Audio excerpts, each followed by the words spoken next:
Real quick, before I do that, has everybody had a chance to log in appropriately, get what you need? This is about to go away. I don't want to cause any trauma or stress until about 10 minutes later. Yeah, see, taking a picture of it, right? Nice.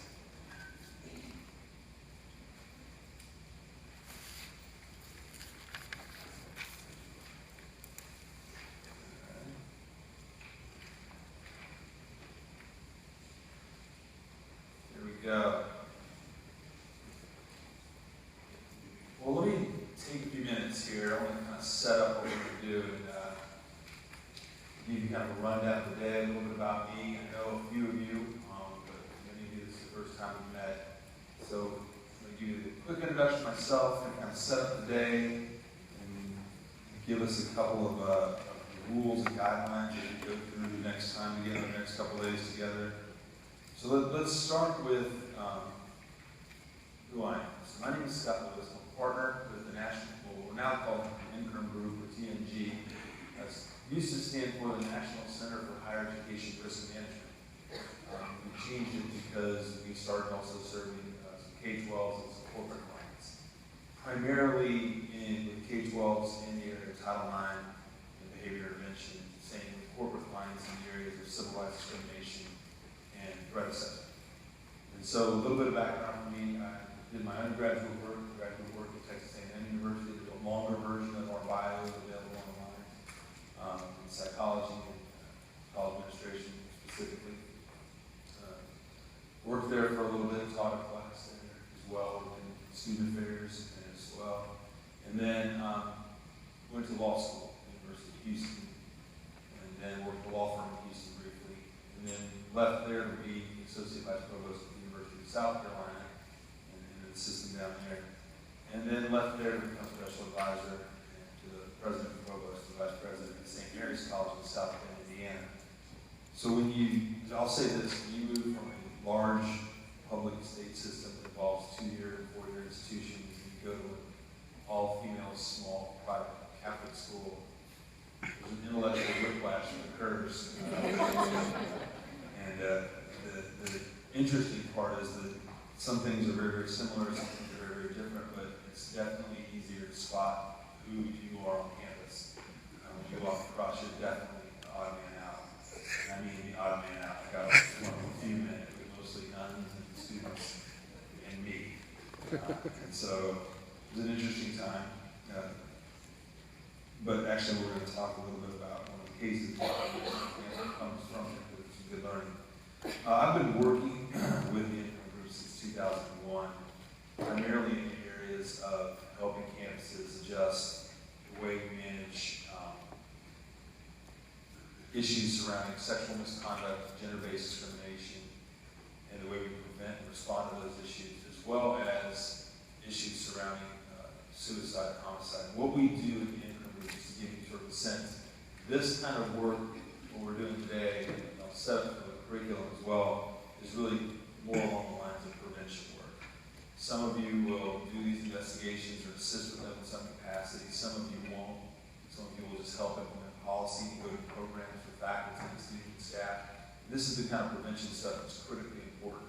And one of the things we talk about when we get together with either our partners or in our advisory board meetings, we talk about how we love to live in a world where we prevention educate ourselves out of response work. If we never had to respond to another incident, that would be awesome. We talk about risk management. And what we do in that prevention realm is not just about Title IX and civil rights discrimination and homicide and suicide prevention. We also talk about generalized risk, being an advisor to a group, being a member of a group, being a student on campus, classes that take field trips, classroom management, all this other stuff that we do as well. But what's dominating our lives right now is areas surrounding sexual misconduct, homicide, and suicide.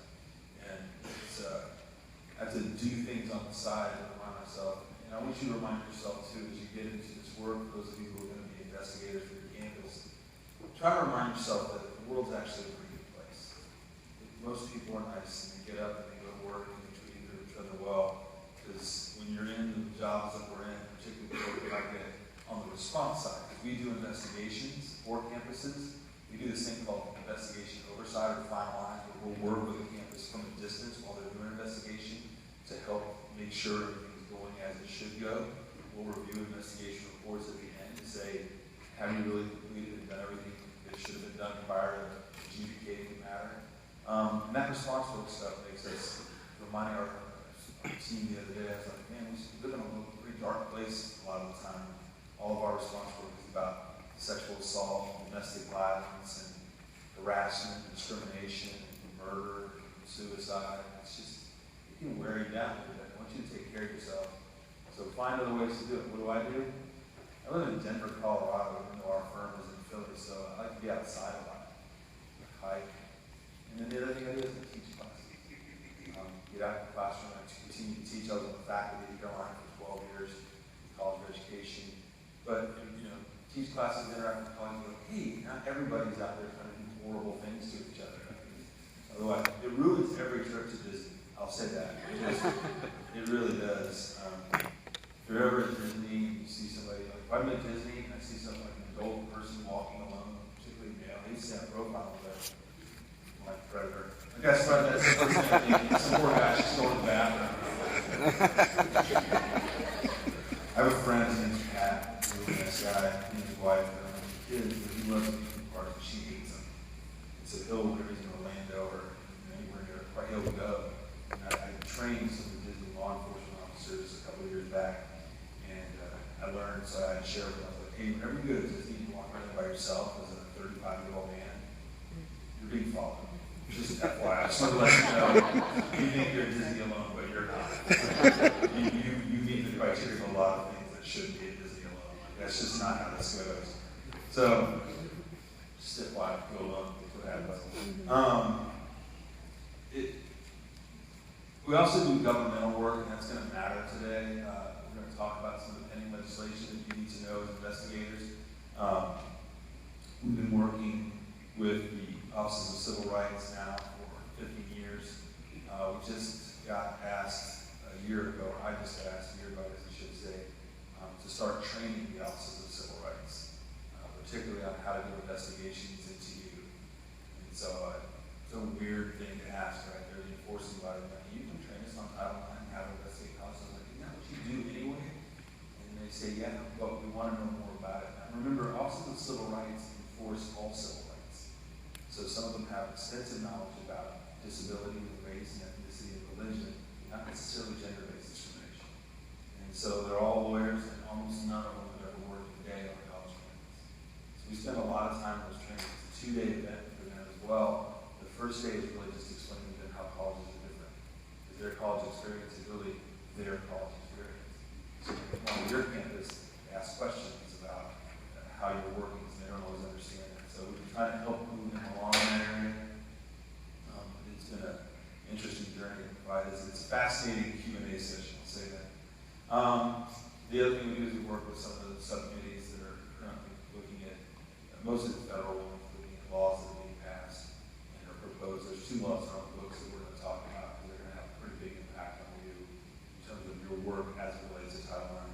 I also want to acknowledge up front that many of you have, and I'd say almost all of you have more than one hat to. This is just one part of what you've been asked to do in addition to the other 3, 4, 5, or 6 roles that you serve in the institution. And it's a tricky business, and I want you to ask questions about how to manage that as we go through the day. All right, that's enough about me. Oh, and I guess the other fun thing, I can actually now say this when it's going to happen. For the last 5 years, I've been working sort of labor of love with the U.S. Olympics on trying to develop a better prevention and response method for the 49 to 51, depending on how you're counting for the next games, Olympic sports. And they're trying to do the same things we're trying to do. In sport, you got harassment, bullying, and assault, and hazing, stalking behavior, just like we do. And so they wanted to try to get out ahead of it so they wouldn't be as heavily regulated as we've been. They're not governed under Title IX. They're actually, here's random trivia for you to bust out at your next friend's party. The Olympics are actually governed under the, next time you watch the Olympics, they're talking about Title IX, which has had a profound effect on the Olympics, because most of our female Olympians do not have access to the coaching and the training that they've gotten at 2-year and 4-year institutions, but for Title IX and 70. So this last 2 Olympics, the We had more female medalists than male medalists.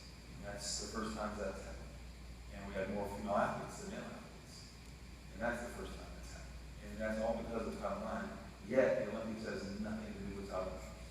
It's not governed by it, it's not subject to it. It's actually governed, here's a fun thing, Ted Stevens Amateur Athletics Act. You fun people remember Ted Stevens, he was a senator from Alaska.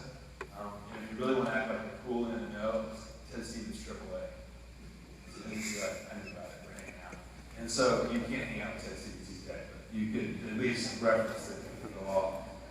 But they wanted to get out ahead of that. So we proposed on the task force and now some governing documents and got the funding for a completely independent body to do all the permission responsible for all the Olympic sports. So swimming no longer will investigate swimming for these issues. Gymnastics will investigate gymnastics. No more internal investigations. It's all going to be farmed out to the sectional office that will open next year in Denver. It'll be independently funded, independently trained. That will mean something to you if your campus has athletics at all, because you might have an Olympian or a coach who works with Olympic athletes in the club level system or maybe even at the Olympic level. And if there's an investigation and that person is complaining or responding, the center will contact you and want to know what you're doing for your investigation to try to not re-traumatize people, make them have to tell their story over and over and over again on either side of the coin. So that is going to have an impact on us. We did a test run last year in Kentucky where the prototype of the center I had evaluated. There was an athlete at one of the universities in Kentucky who was also an Olympian who was being investigated. So we had a law enforcement investigation, an internal university investigation, and the center's investigation going on concurrently. We were trying to integrate those so as to not make people have to be re-victimized, for lack of a better term. So that's what else I've been doing. Now let's move into the fun housekeeping stuff. There are restrooms in this building, somewhere. They're over there? Okay, so there are restrooms on these two sides here. We will take breaks throughout the day, so it's about 8:50 right now. Our plan is we'll probably take a break around 10. This will be the same agenda tomorrow. So around 10 we'll take a break, and then right around 12 we'll stop for lunch. What are lunch options? All the stuff you got sent, so make sure you read all that. We'll come back from lunch, we'll take a mid-afternoon break, and then around 4, we'll start sort of winding down and sort of open it up at the end of the day for Q&A, so 4-ish, and then around 4:30 we'll end. That's my plan. I think we'll be okay. I tell you about those breaks because I know that while you're here, work is still going on. We're all so connected electronically, you get your phones and your laptops. So I'm going to ask a couple things to remind you. One is, if you have a phone, if you can make sure that it's on silent, that would be really helpful for all of us to not interrupt. So vibrate is fine, but silent is, no ringers go off. Maybe you have a bass noise, that would be helpful. Number 2, if you have a laptop, as if on cue. Number 2 is if you have a laptop, there's some power cords at a couple of the tables. We'll call you all the lucky power table or tables. But that's it. So I know power is important for those of you who are taking notes on your tablets or your phones and your laptops or whatever it is you use. So we set up a couple of stations up here. There's also some plugs on the end, but there's large power strips here. And so on the breaks or at lunch, you will leave your device up here to get it charged back up. There's so much stressing out because you're going to run out of juice. Particularly for you Apple product users, we seem to freak out about that a lot. I'm down to 59%. And you still have more than half is what it is. You're going to be fine. So it's a quote from my wife. What else? Oh, slides. We have those slides, and we go back and forth on this, just so you know how the slides work. We actually, amongst the partners, circulate the slides, and then so every once in a while, when somebody has it, they'll edit it. So there's a couple of slides in there that that I had taken out, and somebody put back in, and I'm going to find out who it is and heard them. But when we get to those, I may say, hey, we're going to slide by this one because we're covering it in a different way a little bit later. But I think we're okay. That's the slides. Oh, if you're a slide counter, I gotta say this. I say this every time. People who know me know this, but many of you don't mention. All right, so some people